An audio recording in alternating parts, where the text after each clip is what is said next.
Through the Wall, which is a very interesting drama from Ron Burstein, who made Fill the Void. Do you remember me reviewing Fill the Void?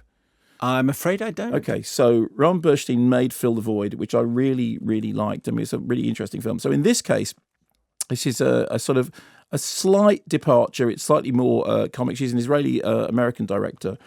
And the Fill the Void was a drama set very specifically about marriage within Jerusalem's Haredi community. So here we get a story of a woman who is in her 30s and is desperate to be married because she wants to fit in, but the marriage that she has planned doesn't pan out.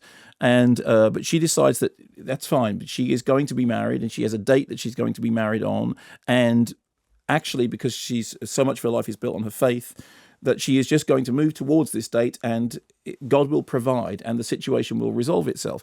And she is introduced to somebody, a matchmaker, and there are a number of sort of potential candidates, all of whom, for various reasons, don't seem to be the right person. But she is absolutely convinced, or she seems to be convinced, that the right person will arrive at the right time. And the question is she going off the rails? Everybody starts to think that she's becoming, more and more unhinged. The tone is, as I said, comic, but also very melancholic and, very sort of sensitive.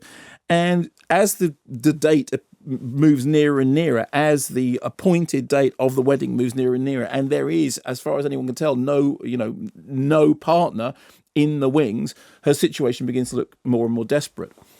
I really like this because, firstly, it was one of those.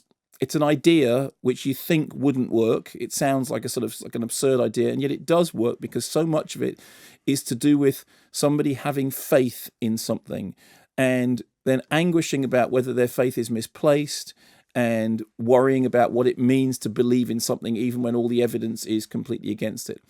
I also liked it because, although it is comedic, it had a genuine sense of heartbreak in it.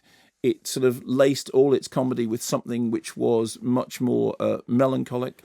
I thought it was a very interesting portrait of people in a certain circumstance that is not universal, but the film itself had a kind of universal appeal that you can understand the circumstance in which this character, this almost absurdist circumstance in which she finds herself. And I mean, things like, one of the reasons that she appears to be a difficult match is that she runs a mobile petting zoo, which has a snake that eats mice. And there's always a question about whether or not that would put anyone off. I think it would. But it's done with real charm and real affection and lovely performances and camera work that catches the characters in a way which is properly sympathetic and properly empathetic. It hasn't received universally great reviews. I think some people think that after Fill the Void, it's not quite on the same level. But I was really charmed by it.